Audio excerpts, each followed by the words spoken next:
Arcoíris,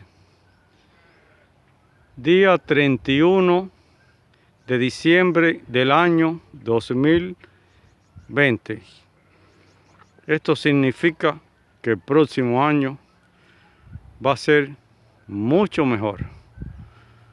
Mucha salud para nosotros, para la familia y para todo el mundo.